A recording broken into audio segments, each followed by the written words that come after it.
다시 한번 기도합니다. 사랑해 주님, 수고하고 무거운 짐진 자들아 다 내게로 오라 말씀하시며 죽음이 가득한 이 땅에 주님 안에서 참된 쉼이 무엇인지를 다시 한번 말씀 가운데 드러내실 때 우리 영혼이 그리스도의 마음을 품게 하시고 그리스도의 겸손함과 온유함을 온전히 배울 수 있도록 인도하여 주시옵소서. 그래서 여전히 하나님, 죽음이 가득한 이 땅에 생명의 빛으로 오신 예수 그리스도를 하나님 우리의 삶으로 드러내며 고백하며 그 주님으로 인해 하나님 우리 영혼이 소생함을 얻는 저희의 복된 삶이 되게 도와 주시옵소서. 예수님의 이름으로 기도드립니다. 아멘. 지난주 중에 교회에 대해서 중대본이 코로나19와 관련한 지침을 내렸습니다.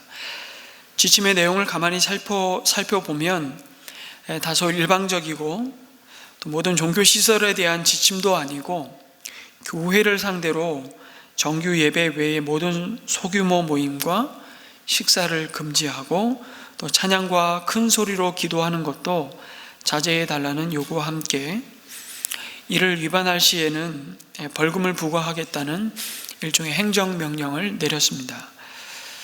이 소식을 전해 듣고 순간 드는 생각이 지금 그렇게 심각한 상황이면 모든 공공시설과 식당과 카페, 다중이용시설을 비롯한 정말 일상에서 이루어지고 있는 각종 모임에 대해서 미국처럼 주마다 다르지만 셧다운을 해야 되는 것이 아닌가라는 반문을 하지 않을 수 없었습니다. 그리고는 얼마 되지 않아서 청와대 정원 게시판에 이것에 대한 철회를 요구하는 안건이 올라가 있는 상황입니다. 성도님들 중에 청원 게시판에 찬성하신 분들도 계시고 또 조금 상황을 더 지켜보면서 신중하게 접근해야 할 문제라고 생각하는 분들도 계실 겁니다. 그런데 여러분, 문제는 이 상황을 바라보는 입장과 이 대응에 대해서 성도 간의 서로의 생각이 좀 다르다는 것입니다. 그래서 지금 정부의 정책에 대해서 교회가 어떤 자세를 취해야 하느냐를 놓고 분명히 입장차가 있고 기독교계 안에서도 이대로 이것을 수용해서는 안 되고 적극적으로 철회를 요구하고 이것은 종교의 자유를 침해하는 참 불합리하고 더 나아가 불의한 종교 탄압으로 보는 분들이 계십니다.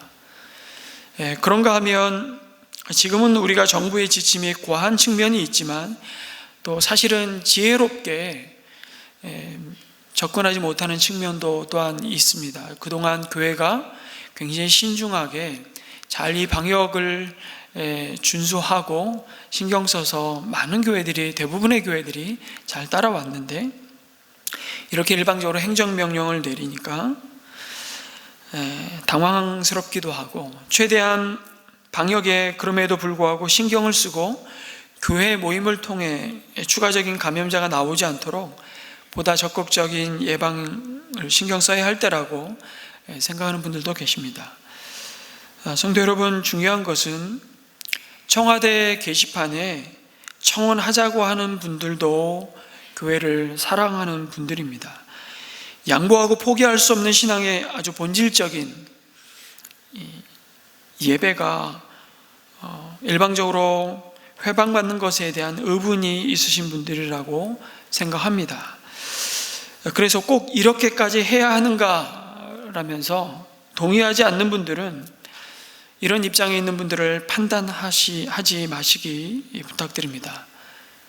그러나 반대로 또 청와대에 공식적으로 우리는 얼마든지 소통할 수 있고 우리의 의사를 표현할 수 있다고 판단하고 이렇게 불합리하고 공정하지 못한, 심하게는 불의한 정부의 태도에 대해서 항의할 수 있는데도 그렇게 하지 않는 지체들에 대해서 믿음이 없다고 말하거나 또는 아주 비겁한 신앙인이라고 비난하지 마십시오.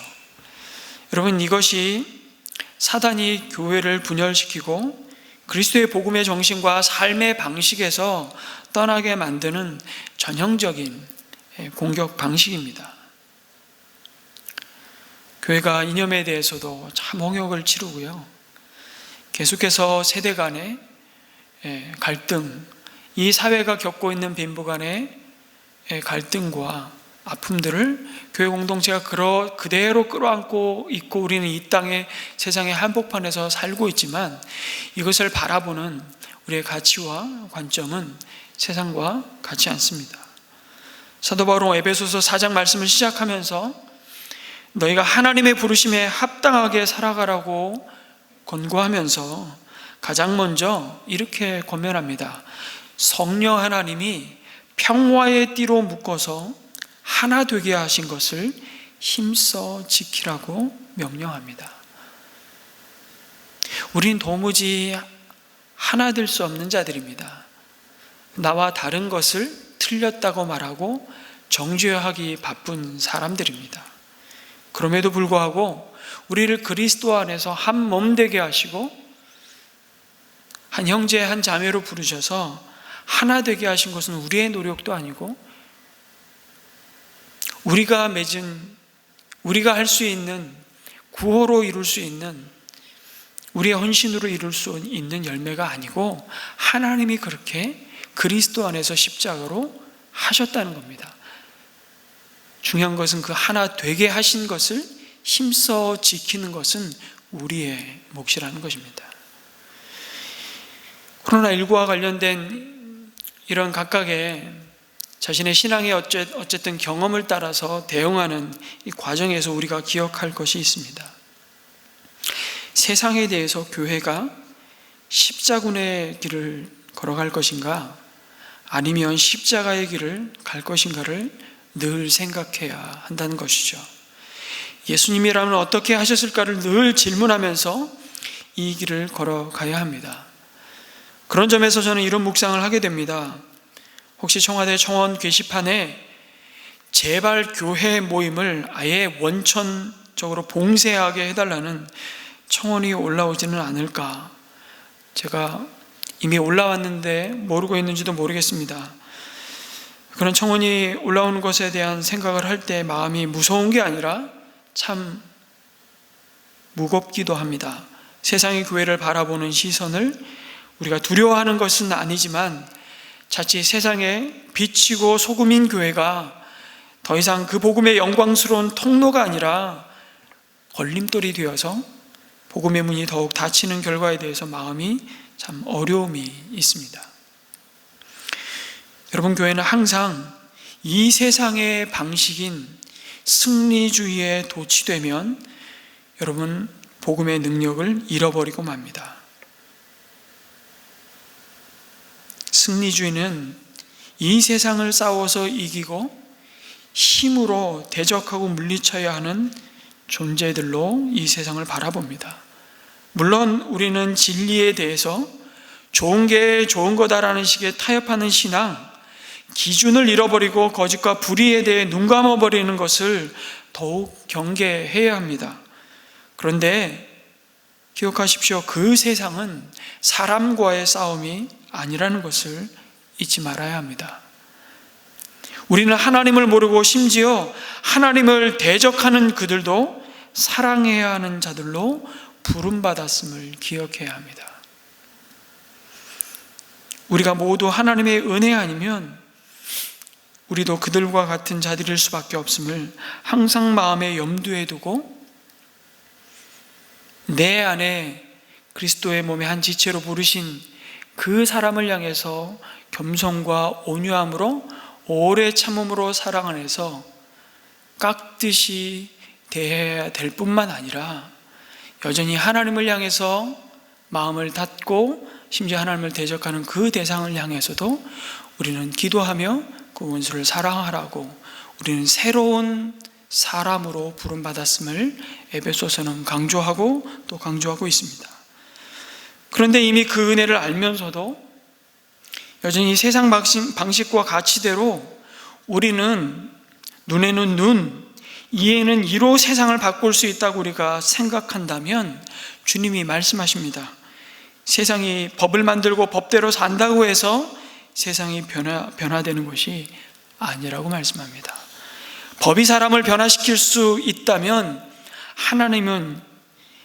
아니, 예수님은 이 땅에 오시지도 않았을 겁니다. 법을 주신 목적은 이것입니다. 너희들이 나를 떠나서 세상의 방식대로 산다면 그것이 바로 죄요 죽음의 길임을 깨닫게 하기 위해서 주신 것이라고. 우리가 사는 길은 그리스도 안에서 주님이 앞서 걸어가신 그 길을 걸어갈 때 비로소 우리는 사는 자들입니다. 여러분, 교회는 언제나 세상으로부터 미움과 고통과 핍박을 받았습니다. 왜냐하면 우리가 빛이기 때문입니다. 빛이 어둠을 드러내고 그 어둠을 폭로하기 때문입니다. 그래서 촛불을 켜서 등경 아래 두지 않고 등경 위에 둔다고 말씀하십니다. 우리를 그런 존재로 빚으시고 지금도 새 피조물로 빚어가고 계시다고 말씀합니다. 그래서 우리는 이 상황 가운데서 우리 에베소서 4장 27절의 말씀에 따라서 악마에게 틈을 주지 말아야 됩니다. 코로나19로 어떤 신학자는 하나님이 예배를 흔드셨다라고 표현을 했습니다. 이중적인 의미가 있다고 봅니다. 이스라엘 백성이 그들의 마음은 하나님을 향해서 전혀 기울이지 않고 마음은 없으면서 껍데기 제사만 열심히 드리면서도 나는 하나님 앞에서 나의 할 도리를 다 했다고 생각하면서 하나님이 그들을 두신 그 일상은 하나님의 공의와 사랑을 따라 살지 않았던 모습처럼 하나님이 우리의 예배와 제사가 구약의 선지자들이 그 이스라엘 백성을 향해서 엄중하게 경고했던 것처럼 참 역겹다고 말씀하고 있는지도 모르겠습니다. 아니면 지금 우리가 할 수 있는 것은 오직 기도의 자리로 나아가 말씀을 붙들고 그것으로 사는 자들임을 철저히 고백해 하시고 우리의 믿음을 정금과 같게 다듬고 계시는 기간일 수 있다는 생각도 해보게 됩니다. 누군가가 코로나19가 마치 이 지구가 자기를 지키기 위해서 만들어 놓은 백신과도 같다라는 표현을 했습니다. 1990년대까지만 해도 이 지구상에 인간이 머물고 점유했던 땅의 한 14% 정도였답니다. 근데 2000년 후반이 넘어가면서 그것이 77%가 되었고 더 이상 동물들이 거주하는 그 모든 것을 인간들이 탐욕적으로 개발하고 착취하고 하나님이 주시는 창조의 질서를 파괴시킴으로 말미암아 동물들이 자신들이 살기 위해서 이제는 스스로 품고 있었던 온갖 박테리아와 바이러스를 자신이 살기 위해서 선택한 숙주를 택했는데 그것이 인간이라고 말하고 있는 글도 보았습니다. 하나님께서 어쩌면 이 코로나19를 통해서 우리가 정말 하나님 한 분만을 의지하고 살아가는 것이 무엇인지 모든 것을 다 중지시키시고 우리가 다시 한번 하나님의 주시는 그 질서 가운데로 돌아가도록 하나님께서 우리를 회복해 하시는 또 다른 감추어진 은혜의 시간들을 보내고 있는지도 모르겠습니다. 오늘 읽은 말씀에 사도 바울은 옛 사람을 벗어버리고 새 사람을 입으라고 말씀합니다. 여러분, 새 옷을 입으려면 헌 옷을 벗어야 합니다. 헌 옷 위에 여러분 오늘 새 옷을 입고 오늘 이 자리에 나오신 분이 혹시 있으십니까? 이것이 우리의 구원에 대한 영적 원리라고 말씀합니다. 무엇이 우리가 벗어버려야 할 옛사람의 모습입니까? 날마다 우리의 구원을 두렵고 떨림으로 이루어 가라는 이 하나님의 명령을 무시하는 사람들의 모습, 바로 그들의 생활 방식, 이라고 말씀하고 있습니다. 여전히 무가치한 생각을 따라 살아가는 사람입니다. 이것을 허망한 생각으로 살아간다고 말씀합니다. 그리고 그것은 지난날의 생활 방식을 그대로 고집하는 삶입니다. 그것을 25절 이하에 오늘 읽지는 않았지만 그 삶의 태도가 무엇인지를 관계 안에서 소상히 말씀해 주고 있습니다. 그리고 5장, 6장까지 계속해서 우리의 옛사람의 생활 방식을 따라 사는 삶의 모습이 무엇이고 이제 새 사람으로 입히운 자가 어떤 삶을 살아야 되는지를 우리에게 교훈해 주고 있습니다.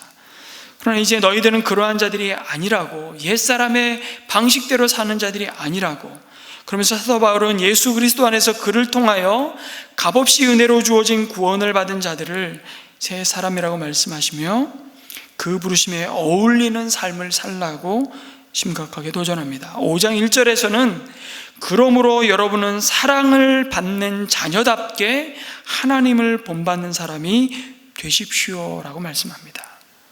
5장 8절에서는 여러분이 전에는 어두움이었으나 지금은 주님 안에서 빛입니다. 빛의 자녀답게 사십시오라고 권면합니다. 여러분, 하나님답게 살라고 말씀하십니다. 하나님은 보이지 않으시는 영이시기에 이 말씀이 너무 추상적으로 들릴지 모르겠지만 하나님이신 예수님이 이 땅에 육신의 몸을 입고 우리와 똑같은 성정을 가지시고 희노애락을 경험하시면서 하나님답게 산다는 것이 무엇인지를 우리에게 몸으로 다 보여주셨습니다. 그리고 나를 따르라고, 그 삶이 무엇인지 이제는 내가 모르겠다 변명할 수 없고 거부할 수 없도록 하나님 닮는 삶이 무엇인지를 다 드러내셨습니다. 그럼에도 여러분, 다수의 연구와 통계를 통해 밝혀졌듯이 여자와 아동을 상대로 한 가정폭력은요, 기독교 가정이라 해서 비기독교 가정과 조금도 다를 바가 없습니다. 기독교는 아동 학대를 줄이는데 아무런 영향을 미치지 못하는 것 같습니다. 미국의 크리스찬 설문조사 기관이 있습니다. 바나 그룹이라고 아주 큰 그룹인데 많은 교회와 성도들을 대상으로 설문조사와 통계를 시행하는, 우리나라로 말하면 갤럽 같은 기관인데요, 여기서 이런 발표들을 합니다. 남편이 아내에게 학대당하는 비율은 반대의 경우보다, 반대는 뭐죠? 대부분은 남편이 아내를 학대하죠. 근데 남편이 아내에게 학대당하는 비율은 반대의 경우보다 3분의 1 정도 낮지만 실제로 그런 학대가 발생하는 위험은 아내가 비기독교인일 때보다 기독교인일 때 오히려 훨씬 더 높다. 그리스도인 아내들이 남편들을 비기독교인 아내보다 훨씬 학대한다는 겁니다. 별의별 통계가 다 있죠. 미국의 통계입니다만 인구의 80%가 자칭 기독교인이지만 10대 임신과 낙태 비율이 세상 모든 서구화된 국가 중에 미국이 가장 높습니다. 미국에서 20세가 되기 전에 임신하는 10대 소녀는 34%에 달합니다. 이는 기독교 인구가 전체 인구의 3% 미만인 일본의 자그마치 10배, 프랑스와 독일의 4배, 영국의 거의 2배에 해당합니다.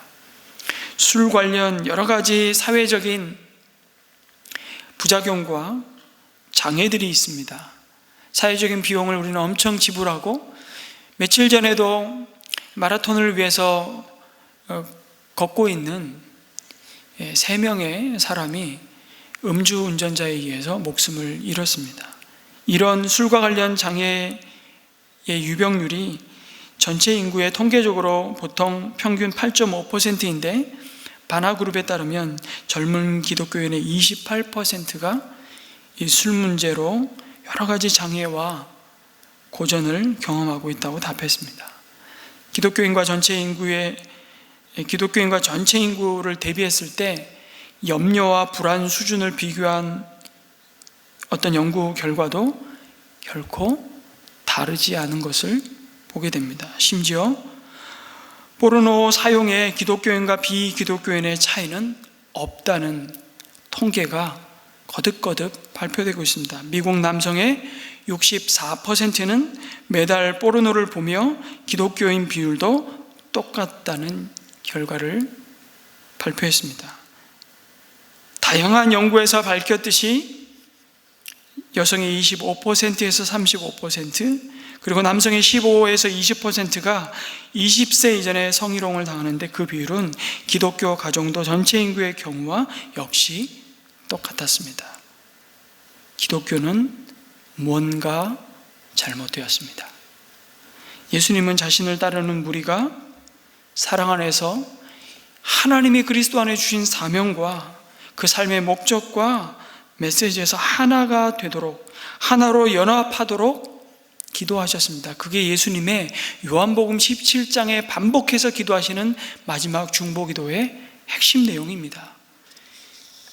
그리고 사도 바울도 그리스도를 따르는 이들이 머리 되신 예수님 안에서 그 아래에서 통일될 것이라고 말씀하셨음에도 기독교는 수많은 교단과 여러 단체로 갈라져서 분열해왔고 늘 자기들끼리 싸우느라 바쁜 모습을 보이고 있습니다. 한국 대한예수교 장로회만 해도 200 몇십 개 교단으로 나누어져 있습니다. 장로교 안에서만.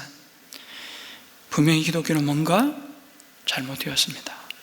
하나님의 부르심에 전혀 어울리지 않는 우리의 자화상을 우리는 마주 대하고 있고, 그게 바로 우리 자신의 사실은 모습입니다. 여러분, 무엇답다는 게 무슨 뜻이겠습니까? 그것이 참 잘 어울린다는 것입니다.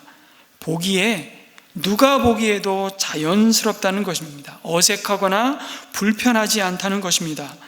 우리는 뭐답다라고 얘기할 때 그것이 본래 갖고 있는 목적에 부합할 때 참 답다라는 말을 합니다. 여러분 이 소리가 잘 들리시죠? 마이크를 뽑아서 지금 제 등이 간지럽다고 등을 긁고 있는 용도로 이걸 사용하고 있다면 이것은 전혀 마이크답지 않은 것입니다. 마이크를 만든 이의 목적과 무관한 것이기 때문입니다. 자녀답다, 부모답다, 스승답다, 남편답다, 아내답다, 이 이야기를 에베소서 5장과 6장에서 아주 구체적으로 계속하고 있는 이유가 너희가 새 사람으로 은혜로 지음받은 존재들이기 때문이라고 말씀하고 있습니다. 지금 하나님께서 전에는 너희가 하나님의 백성이 아니었지만 이제는 그리스도로 말미암아 하나님의 자녀가 되었다고 말씀하시면서 그 순종을 우리에게 요구하고 있습니다. 여러분, 기도에도 소용없는 기도가 있습니다. 하나님, 순종하게 해주십시오. 하나님, 저를 변화시켜 주십시오. 그리고 순종은 안 해요. 그는 우리의 몫일 때가 참 많다. 네가 순종하지 않는데 내가 어떻게 너 다리 몽둥이 분질러서 내가 예배당에 데려올까? 우리를 인격적으로 대하시고요, 우리를 인격적으로 만나시고 사랑의 관계는 그런 관계입니다. 순종은 우리의 몫으로 주셨습니다. 근데 우리는 계속 그 기도만 드리고 있다면 하나님이 우리에게 주시는 에베소서 4장, 5장, 6장의 말씀에 정말 진지하게 귀를 기울이셔야 됩니다. 너희들이 잃어버렸던 하나님의 형상을 따라 참 의로움과 참 거룩함으로 새롭게 지으심을 받은 새 피조물이 어떤 모습의 삶의 방식을 가지고 살아가는 자들인지를 보라는 것입니다. 너희들은 이제 그리스도로 옷 입은 자들이라고 말씀하십니다. 결국 그것은 예수님다워야 한다는 것이죠. 하나님은 우리가 그리스도 안에서 하나님답기를 원하십니다. 그것이 하나님의 형상을 따라 새롭게 지음받았다는 의미입니다. 그런데 그것은 사실 하나님을 위해서가 아니라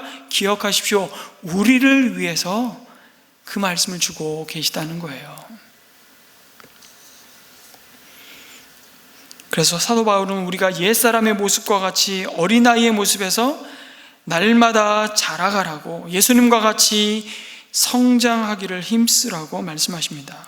그런데 어째서 옛사람의 방식대로 여전히 살아가면서 내 자신을 스스로 속이고 기만하고 있느냐고 경고하십니다.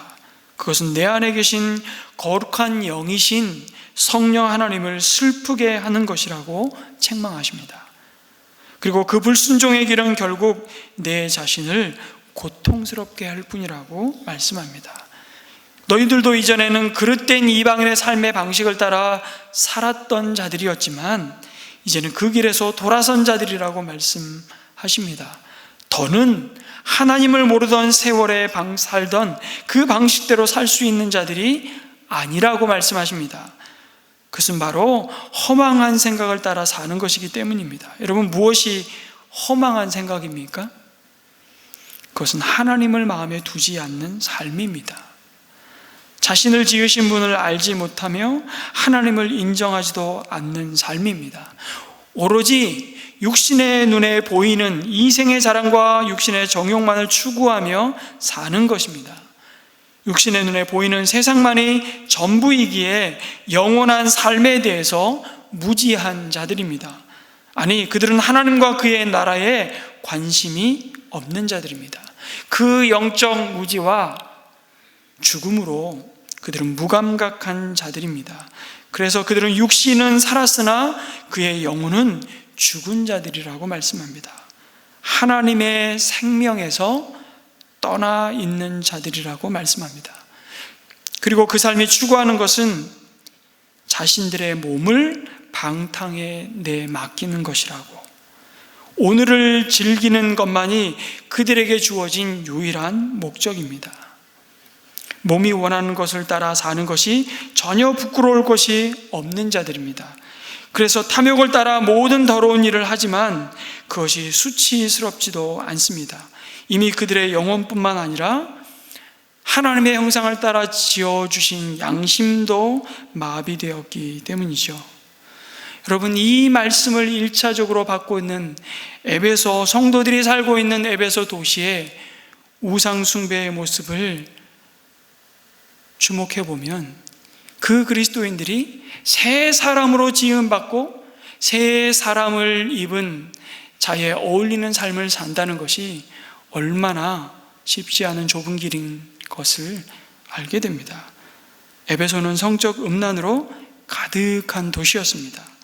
여러분, 아담이 고대 7대 불가사의 중에 하나라고 말하는 그 대건축 파르테논 신전보다 4배나 컸던 그 아담이 신전에서 1년에 근 2개월 동안 축제가 벌어집니다.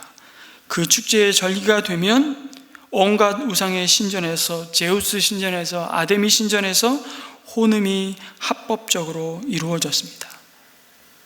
그러나 그리스도인들은 더 이상 그런 축제에 참여할 수 없었다는 것입니다. 당연히 커뮤니티로부터 이상한 사람 취급받는 겁니다. 평소에 너답지 않게 왜 그래? 이런 말이죠. 그때 그리스도를 주로 마음에 모신 사람들은 나 이제 예수님을 주로 모시고 사는 자라고, 나의 하나님은 아데미도 제우스도 눈에 보이는 로마 황제도 아니고 십자가에 달리신 예수라고 고백하지 않을 수 없습니다. 당장 돌아오는 답은 3글자입니다. 미친놈입니다. 누가 미쳤는지를 모르는 것이죠. 기준이 없기 때문입니다. 내 방식이 아니면 다 미친 것입니다. 내가 기준인 세상에서 그리스도인은 이상한 사람들입니다. 여러분, 죄는 불법이고 불법은 무법입니다. 무법은 법이 없는 게 아니라 자기가 곧 법인 사람들이죠. 그래서 이 세상은 다 자기가 법인 사람들끼리 모여서 충돌하고 갈등하고 싸우고 원수가 되는 것입니다. 그것이 죄가 가져나온 죽음이죠. 우리도 오늘은 끊임없이 죽음이 가득한 세상에서 살다가 우리의 법이신 그리스도 앞에 정말 주님만이 우리의 기준이십니다 라고 고백하며 우리는 하나님 한 분만을 예배하기 위해서 이 시간 나왔습니다. 여러분, 지금 한국 교회가 세상으로부터 그 도를 막고 있는 겁니다. 우리가 믿는 복음을 복음답게 드러내는 삶을 살면 살수록 세상은 야, 너희들은 정말 다르구나, 그러고 존경하고 칭찬할까요? 양면성이 있습니다. 물론 나는 저렇게 못하는데 참 그래도 저 사람은 믿을 수 있는 사람들이야, 그런 반응과 대접을, 인정을 받을 수 있습니다. 여러분, 그러면 그것은 내가 잘해서가 아닙니다. 내가 훌륭해서가 아니라고 생각하셔야 합니다. 그래야 실수하지 않습니다. 그래야 넘어지지 않습니다. 그래야 하나님께 돌아가야 할 그 영광을 내가 취하는 정말 어리석은 길을 걸어가지 않게 됩니다. 은혜구나. 우리가 찬양했던 것처럼 이게 은혜구나. 그런데 여러분, 비난받고 왕따 당하십니까? 너만 잘났냐? 너만 깨끗한 척하냐? 세상 다 그러고 사는데 비아냥과 조롱을 받습니까? 그럼에도 이 길을 갈 수 있도록 나의 믿음을 붙드시고 여러분, 도우시는 하나님께 감사하시기 바랍니다. 낙심하지 말라고 말씀하십니다. 두려워하지 말라고 하십니다. 내가 너와 함께 한다고 말씀하십니다. 하나님이 그 모든 것을 다 보시고 기억하신다고 말씀하십니다. 왕따요? 제가 늘 말씀드리지 않습니까? 왕따는 왕 되신 하나님을 위해 따로 구별된 백성들이라고. 그래서 잊으시면 안 됩니다. 그것이 새 사람이라고 우리를 부르신 그 부름입니다. 그럼에도 옛사람처럼, 혹은 그 옛사람이 가지고 있는 삶의 방식, 생활 방식이 뭐라고 오늘 에베소서는 말씀하고 있습니까? 자기들의 몸을 방탕에 내맡기고 탐욕을 부리며 모든 더러운 일을 합니다 라고 말합니다. 여러분, 여기 방탕이라는 단어가 바로 기준이 없는 삶이라는 뜻입니다. 방황하는 삶, 목적을 잃어버린 삶. 왜냐하면 그 유일한 목적은 우리를 만드시고 우리 삶을 디자인하신 하나님을 알 때 비로소 우리는 그 목적을 바로 알 수 있기 때문에 그렇죠. 삶에 뚜렷한 기준이 없는 삶들을 세상은 살아가고 있습니다. 좀 민감한 주제에 대해서 말씀을 나눴으면 좋겠습니다. 자기들의 몸을 방탕히 내맡기고 있는 이 세상의 모습 가운데 여러분, 최근에 한국 사회가 이제 차별금지법을 국회에 상정해서 이 법을 통과시키기 위한 절차에 들어갔습니다. 이 법이 통과되면 저는 어쩌면 이 강단에서 이제 할 수 있는 설교와 할 수 없는 설교가 생길지도 모릅니다. 저는 거의 그렇게 되지는 않을 거라고 봅니다만, 그런 것을 이미 전제하고 독소조항, 우리가 굉장히 이 법리적인 판단을 할 때 차별금지법이 원래 취지와 의도와 목적에 다르게 악용될 수 있는 소지가 다분히 있는 법인 것을 알기에 많은 그리스도인들은 이 국회 차별금지법이 통과되지 않도록 우리는 지금 굉장히 목소리를 내야 된다는 지금 운동을 벌이고 있습니다. 한때 이태원 말 클럽을 통해서 코로나19가 급속도로 확진이 되면서 드러난 블랙 찜질방, 수면방의 실태, 우리는 다 보았습니다. 어저께 제가 한 목사님들이 모인 단톡방에 잠입 취재를 한 영상을 하나 올려주셔서 봤습니다.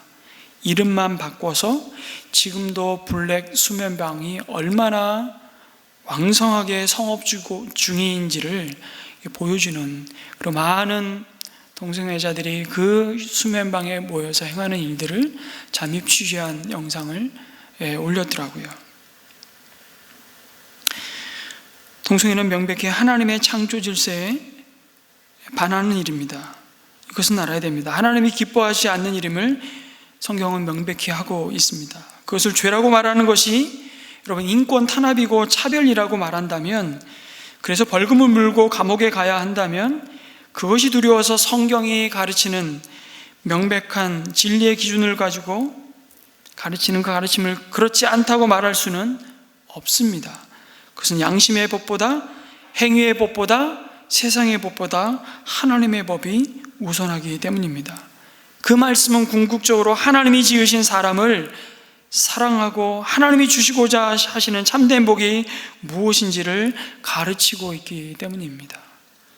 이미 2015년도에요, 미국 대법원에서 동성결혼을 합법화하는 판결을 내렸습니다. 한국에서도 머지않아 같은 일이 곧 생기지 않을까 걱정이 됩니다. 동성결혼을 지지하는 사람들은 동성애를 인권 문제로 봅니다. 동성애자들을 과거의 노예나 여성들처럼 억압받는 약자로 간주합니다. 그래서 흑인과 여성들의 인권을 위해 싸웠던 것처럼 동성애자들의 권리를 위해 싸워야 한다고 생각합니다. 진짜 인권이 무엇인지를 우리는 어디서 바로 정직하게 볼 수 있다고요? 영원히 변치 않는 법이 되신 하나님, 그 하나님의 눈, 하나님이 말씀하신 내가 누구인지를 드러내신 그 말씀의 기준 안에서 우리는 생각해 보아야 하고 질문해야 됩니다. 동성결혼을 지지하는 그리스도인들도 있습니다. 동성애가 성경의 죄라고 기록되어 있기는 하지만 그것은 구약의 정결법이고 폭력적인 동성애를 금지한 것이지 진정으로 사랑하는 관계라면 동성애가 죄가 될 수 없다고 주장합니다. 이러한 주장은 성경을 잘못 해석한 데서 나옵니다. 윌리엄 웹의 Slave, Woman and Homosexual 이라는 책이 있습니다. 사람과 사람과의 이 사회 생활 속에서 이슈가 되는 이런 문제들의 바른 성경 해석 원칙을 제시하고 있는 책인데요, 이 부분을 최영기 목사님의 칼럼에서 직접 인용해서 정말 새 사람으로 지음받은 우리들이 어떤 생활 방식과 태도를 가지고 살아가야 되는가, 이 묵상을 하다가 차라리 직접 인용해서 말씀드리는 게 좋겠다 해서 인용을 드립니다. 윌리엄 웹이 이 책에서 구속사적인 발전이라는 성경 해석 방법을 제시합니다. 어려운 거 아닙니다. 설명을 드리겠습니다. 하나님이 계명을 주실 때 그 시대의 사람들이 이해하고 또 순종하고 이행할 만큼만 주셨기 때문에 사회생활에 관한 계명은 시대의 흐름과 더불어서 하나님의 뜻을 따라 계속 발전해 가야 한다는 내용입니다. 그래서 구속사적인 발전에 의한 해석 방법을 이렇게 설명하면서 예수님이 본을 보여주셨다고 말합니다. 이런 겁니다. 이혼에 관해서 예수님과 율법학자들이 논쟁이 붙었습니다. 그 논쟁이 벌어졌을 때 예수님은 그들에게 이렇게 말합니다. 하나님이 짝지어 주신 것을 사람이 갈라놓아서는 안 된다고 말씀하셨습니다. 그러자 율법학자들이 예수님을 향해서 도전합니다. 모세는 이혼 증서를 써주고 이혼할 수 있다고 하지 않았냐고 이의를 제기했을 때 예수님이 대답하죠.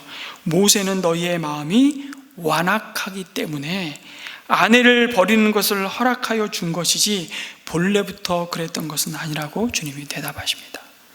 여성들의 권리를 보호해 주기 위해 이혼할 때 이혼 증서라도 써주라고 한 것이지 이혼이 하나님의 궁극적인 뜻은 아니라는 것입니다.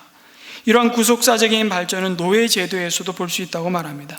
구약시대 여러분 고대 국가들은 노예를 인간이 아니라 물건으로 보았습니다. 때려도 좋고요, 심지어 죽여도 죄가 되지 않았습니다. 그러나 여러분 구약 말씀 성경만 보더라도 노예에게 폭력을 가해 눈을 멀게 하거나 그의 신체를 훼손하고 이를 부러뜨리면 그 노예에게 신분의 자유를 허락하라고 명령하고 있습니다. 여러분 이건 고대 사회 속에서 굉장히 놀라운 명령입니다. 600만의 노예로 움직여가는 로마 시대 속에서 이 구약의 유대인의 말씀을 따라서 유대인들이 살았기에 유대인들은 굉장히 로마 사회 속에서요 도덕성이 굉장히 높은 민족으로 분류했습니다. 노예 규정은 신약에 와서는 더 큰 구속의 발전을 보이게 됩니다. 노예를 그리스도 안에서 형제 자매로 받으라고 말씀합니다. 여러분, 바울이요, 이 에베소서를 썼던 바울이 로마 옥중에서 옥중 서신 하나를 또 씁니다. 그게 빌레몬서인데요, 빌레몬에게 자기 종으로 데리고 있던 오네시모가 도망쳐서 아마 로마에 와서 어쩌다가 바울에게 복음을 듣고 그리스도인이 되었습니다. 그리고 로마의 감옥에 연금 가택 상태에 있는 이 바울을 섬기는 역할을 하게 되었어요. 그런데 알고 보니까 이 오네시모는 빌레몬이라는 자기 주인으로부터 도망쳐온 노예였습니다. 그러자 바울이 선택한 선택이 뭐냐면 오네시모에게 편지를 써서 빌레몬에게 보내는 것입니다. 너 주인에게 다시 돌아가라. 그러면서 놀라운 선포를 하죠. 빌레몬에게, 형제요, 당신의 종 오네시모는 당신의 종이기 이전에 이제 그리스도 안에 한 형제입니다. 이 사람을 주님의 그리스도의 형제로 받으십시오. 그리고 만약에 그에게 그가 지불해야 할 자기 몸값을 당신이 손해본 몸값이 있다면 내가 지불하겠다고 바울이 편지를 써서 보내는 내용이 빌레몬서입니다. 혁명과도 같은 복음으로 인해 새 사람이 된 사람들이 따라야 할 하늘의 법이 무엇인지를 설명해주고 보여주고 있는 장면이에요. 여러분, 노예에 관한 하나님의 궁극적인 뜻은 무엇일까요? 노예제도가 없어지고요, 신분에 의한 차별이 사라지는 겁니다. 갈라디아서 3장 28절에 그래서 갈라디아에서 바울은 이렇게 놀랍게 선포합니다. 유대 사람도 그리스 사람도 없으며 종도 자유인도 없으며 남자와 여자가 없습니다. 여러분 모두가 그리스도 예수 안에서 하나이기 때문입니다. 그래서요, 그럼 미국 남북전쟁 당시 노예제도를 옹호하는 그리스도인들이 신약과 구약의 노예제도를 인정하니까 노예제도가 하나님의 뜻이라고 주장했던 것은 정말 억지에 불과합니다. 그런데 심지어 지금도 그 주장을 하고 있는 목회자가 있다는 거예요. 그것이 옳았다고. 여성에 관해서는 이 구속적인 발전을 또한 보게 되죠. 신약에 오면 여러분, 예수님은 여성인 마리아가 남성들과 더불어 말씀을 배우는 것을 허락하셨습니다. 사도 바울은 아내가 남편의 그 성적인 욕구를 채울 의무가 있듯이 남편도 아내에게 같은 의무가 있다고 가르칩니다. 상호 헌신할 것에 대해서 가르치고 있는 놀라운 장면입니다. 여러분, 이 당시를 생각하면요, 이건 굉장히 코페르니쿠스적 혁명과도 같은 발언이에요. 에베소의 5장 6장에 펼쳐지는 부부의 관계, 주인과 종의 관계, 부모와 자식의 관계, 여러분, 이거는 굉장히 혁명적인 발언입니다. 굉장히 위험한 발언이에요. 이게 복음 안에서 새 사람이 된 사람들이 따라가야 할 삶의 모습이라고 가르치고 있습니다. 여러분, 브루스길라와 아굴라 부부에 관한 기록에서 바울과 동역했던 고린도 교회와 에베소 교회에서 함께 동역했던 이 사람들을 언급하면서 언제나 바울은요, 브루스길라의 이름을 남편 아굴라 이름 앞에 먼저 언급하고 있습니다. 아내가 남편보다 더 사역에 적극적이었음을 짐작케 합니다. 그렇다면 남성과 여성에 관한 하나님의 궁극적인 뜻은 무엇일까요? 남성과 여성이 각각 고유한 특성은 하나님이 준 역할로 간직하지만 그 신분과 그 존귀함에 있어서, 그 사역에 있어서는 동등해지는 것이 하나님의 뜻입니다. 다만 인간이 오랜 옛사람의 관습을 따라 행해왔던 그것을 수용하고 다 받아들이지 못하는 연약함 때문에 조금씩 하나님은 그 구원의 은혜 가운데 우리가 변화받아야 될 새 사람의 모습을 더 조금씩, 그리고 오늘날 우리 시대는 얼마나 복음의 밝은 빛으로 그 하나님의 형상을 따라 지은 사람이 얼마나 소중하고 귀한 존귀한 자들인지를 우리는 경험하고 있는 시대를 살아가고 있습니다. 이건 너무너무 놀라운 복음이에요. 여러분, 우리가 100년 전에 교회를 다녔다고 생각해 보십시오. 여러분, 지금 이 자리에 함께 같이 앉아 있을 수 있을 거라고 생각하십니까? 아니요. 저 뒷자리는 상놈, 요 앞자리는 양반, 그리고 여기 가운데는 한쪽은 남자, 요 반으로 나눠서 이쪽은 다 여자분들이 앉았을 거예요. 그게 불과 120년 전에 이 땅에 복음이 들어올 때 한국 초대교회의 모습이었습니다. 여러분, 우리가 얼마나 놀라운 복음의 영광을 경험하고 보고 있는지 몰라요. 사회생활에 관한 하나님의 계명은 고대 사회의 간섭으로부터 구약의 계명만 봐도 얼마나 놀라운 이야기를 하고 있는지 몰라요. 신약의 계명, 그리고 오늘날의 윤리와 하나님의 궁극적인 뜻을 계속해서 더 밝히 드러내고 있습니다. 그런데 제가 오늘 드리고 싶은 마지막 말씀입니다. 노예 제도나 여성 인권과는 달리 동성애에 관해서는 이런 구속사적인 발전을 볼 수 없다는 것입니다. 동성애에 관한 금지 조항은 구약에 보면 자녀를 불에 태워 제물로 바치지 말라는 하나님이 정말 혐오하시는 이방인들의 인신 제사를 따라 너희가 가나안 땅에 들어가든 절대 그렇게 행하지 말라고, 그것은 하나님이 가장 혐오하고 싫어하시는 계명이라는 말씀과 짐승과 수가 난다 그러죠. 성관계를 갖지 말라는 끔찍한 두 계명 사이에 위치시켜 놓고 있습니다. 레위기 18장 21절에서 23절 말씀입니다. 하나님이 동성애를 얼마나 싫어하시는지 알 수 있는 말씀이죠. 신약에서 사도 바울은 동성애를 인간의 타락한 모습의 가장 큰 예로 들고 있습니다. 오늘 읽은 이 말씀과 너무나도 흡사한 말씀을 로마서 1장 28절 이하에 기록해 주고 있는데, 거기서 명확하게 말씀하고 있죠. 동성애자는 하나님의 나라를 유업으로 받을 수 없다고 못 박아 고린도전서 6장 9절에서 10절을 말씀합니다. 이처럼 구약과 신약 사이에 전혀 구속사적인 발전이 보이지 않는다는 것은 무슨 의미입니까? 동성애는 하나님의 창조 질서에 어긋나기 때문에 구약 시대나 신약 시대나 오늘날이나 앞으로도 하나님의 뜻에 어긋난다는 것입니다. 여러분, 그렇다고 동성애의 성향 자체가 죄라는 뜻은 아닙니다. 여러분, 선천적으로 술에 강해도 술을 마시지 않으면 술 주정뱅이가 아니듯이요, 동성애 성향이 있어도 행동으로 옮기지 않으면 동성애자가 아닙니다. 헨리 나우에는 동성애 성향을 갖고 있었던 신부였습니다. 그가 그렇게 자신을 커밍아웃했고, 헨리 나우엔이 남긴 그 많은 경건의 독서는요, 그가 하나님 앞에서 그도 원치 않았던 그 성향에 대해서 너무나 깊은 돌아봄과 회개함 속에서 나온 열매들입니다. 그러나 그는 끝까지 동성애의 성향을 갖고 있었지만 동성애의 길을 걸어가지는 않았습니다. 신부로 마지막까지 장애인 공동체를 섬기면서 하나님 앞에 귀한 믿음의 길을 걸어갔죠. 여러분, 동성애가 죄라고 지적하는 것은 동성애자들을 정죄하기 위해서가 아닙니다. 죄라는 것을 알아야 회개할 수 있고요, 회개해야 진정 하나님의 존귀하신 형상으로 그들이 회복되기 때문입니다. 그리스도인은 동성애자를 여러분 매도해서는 안 됩니다. 그들을 사랑해야 합니다. 그래야 이들이 회개하고 돌아옵니다.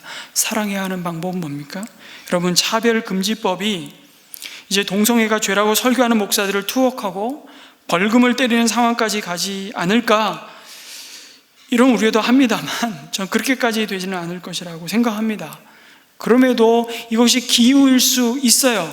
언제나 인간이 탐욕의 끝을 가야 돌이키기 때문에.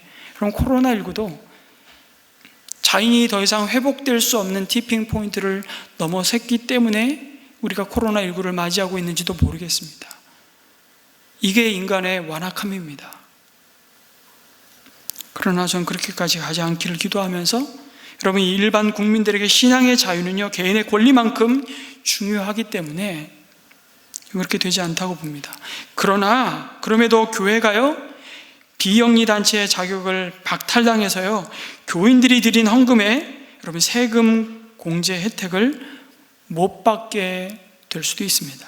기독교 학교가 동성애 반대 입장을 포기하지 않고 그것을 계속 그 자녀들에게 가르치면 각종 불이익을 받을 가능성은 얼마든지 충분히 있습니다. 이거는 미국이 이미 그 경험을 하고 있기 때문입니다. 어떤 단체가 연말에 자선금 모금을 하는데 모금된 기금을 자선단체에 배부할 때요, 기독교 단체는 정치, 종교 분립 원칙이라는 미명하에서 제외시켜버립니다. 음성적인 탄압이 점점 확산되지 않을까. 이런 흐름에 저항하기 위해 여러분 그리스도인들이 시위를 하고요, 쾌호 축제를 그렇게 서울시가 열고자 할 때 반대 집회를 열어보지만 별 효과가 없어 보입니다. 일반 대중들은 동성애자들이 핍박받는 소수 그룹이라고 이들을 옹호하는 것을 인권운동으로 생각하기 때문에 그렇습니다. 이러한 반대 행사는요, 오히려 그리스도인들을 이기적이고 아주 독선적인 집단으로만 보이게 만들 뿐입니다. 여러분, 민주주의 사회에서 여론이 얼마나 중요한지를 누가 가장 잘 알까요? 동성애자 단체들은요, 너무 잘 알고 있습니다. 주도 면밀한 전략을 짜서 작전을 수행했습니다. 정말 미국에 보면 잘생긴 유명한 운동선수와 연예인들을 통해서 성공한 사람들을 내세워서 동성애자들이 갖고 있는 입장과 권리를 주장하도록 TV에 출연시킵니다. 수많은 파트너와 관계를 갖는 것이 정말 그들의 실상임에도 불구하고 미국은 마치 일반 부부처럼 정절을 지키는 동성애자 파트너를 간판으로 내세워 동성결혼 합헌 판결까지 받아냈습니다. 동성애자들에 대항하기 위해서 이들을 공격하거나 매도하기보다 우리는 어떻게 해야 될까요? 차이점을 보여주어야 합니다. 그게 새 사람을 입은 사람들에게 요구하고 있는, 에베소 이 교회를 향해서도 그랬지만 오늘 이 시대를 통해서도 우리에게 보여주시는 하나님의 부르심이에요. 뭡니까? 하나님이 남자와 여자를 지으시고 그들을 부부로 짝지어 주시며 그 이성간의 사랑이 얼마나 아름답고 복된지를, 그 정절을 지키며 그 부부관계가 얼마나 행복한지, 그 부모 밑에서 자란 자녀들이 얼마나 건강한지를 뭐하라고요? 보여주어야 하는 것입니다. 나와 다른 그들을 정죄하기 전에. 심지어 우리는 동성애에 대해서 너무 민감한 것 같아요. 근데 정작 자기 안에 있는 불의와 거짓과 탐욕과 우상 숭배에 대해서는 침묵하고 있는 그리스도인들을 얼마나 우리는 많이 보고 있습니까? 동성애자들만 죽일 사람들입니까? 아니요. 그들은 그리스도의 사랑으로 품고 그들을 섬겨야 할 대상들일 뿐입니다. 초대교회 주변 문화가 어땠습니까? 지금보다 더 성적으로 문란했습니다. 그러나 이러한 속에서 그리스도인들이 구별된 삶을 살았기 때문에 기독교는 놀랍게 확산될 수 있었습니다. 우상 숭배와 간음과 동성애가 당연한 것으로 받아들여지는 문화 속에서 그리스도인들은 거룩한 구별된 삶을 고집했습니다. 이러한 그리스도인들의 차별화된 삶이 결국은 정말 시궁창과 같은 그곳에서 향긋한 복음의 향기로 드러났었고요. 제국의 시민들은 이런 그리스도인들의 삶에 매력을 느꼈습니다. 여러분, 그래서 많은 로마 시민권자를 가진 남자들이요, 굉장히 자기 부인으로 선호했던 대상이 누군지 아십니까? 그리스도를 믿은 유대인 여자였습니다. 그래서 많은 로마 시민권자를 가진, 그러나 엄마가 그리스도인이며 유대인이었던 많은 그리스도인들이 출생하게 되었어요. 그게 로마 사회를 바꿨습니다. 로마 남자들이 왜 그걸 원했을까요?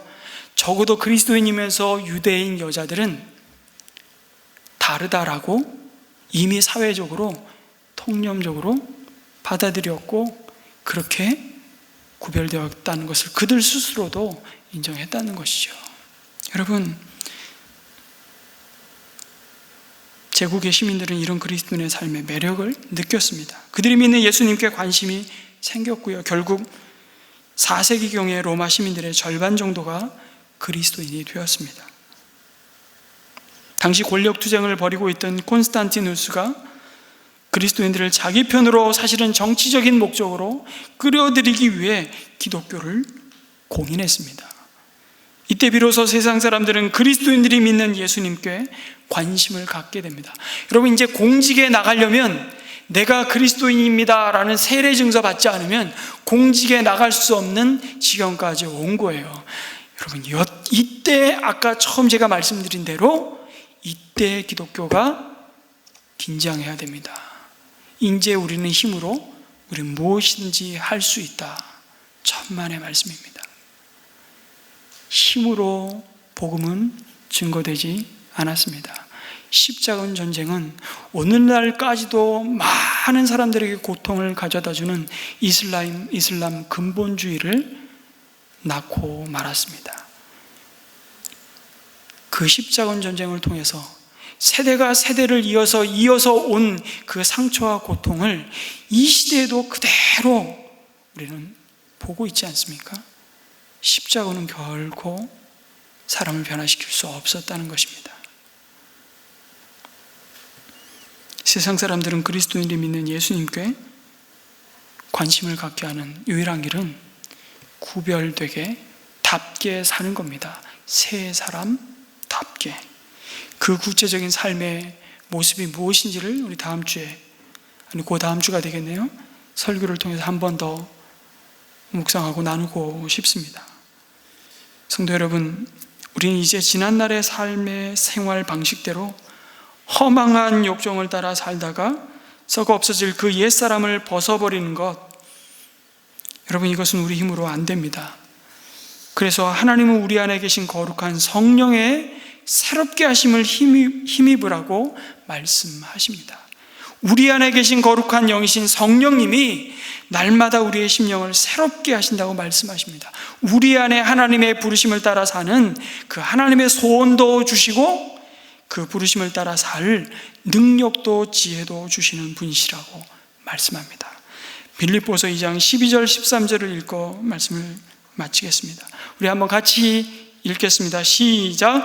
그러므로 사랑하는 여러분이 언제나 순종한 것처럼 내가 함께 있을 때뿐만 아니라 지금과 같이 내가 없을 때에도 더욱더 순종하여서 두렵고 떨리는 마음으로 자기의 구원을 이루어 나가십시오. 하나님은 여러분 안에 활동하셔서 여러분으로 하여금 하나님을 기쁘게 해드릴 것을 염원하게 하시고 실천하게 하시는 분이십니다. 아멘이십니까? 하나님은 우리가 참 의로움과 참 거룩함으로 지으심을 받은 이 새 사람답게 그 부르심에 어울리는 삶을 살도록 오늘도 우리에게 날마다 그 거룩한 소원을 주시는 분이십니다. 뿐만 아니라 그렇게 살 능력을, 그렇게 살고자 순종의 자리를 걸어가는 자들에게 오늘도 그 길을 걸어갈 수 있는 힘과 용기와 믿음을 오늘 날마다 일용할 은혜로 공급하시는 분이심을 믿으시기 바랍니다. 아멘.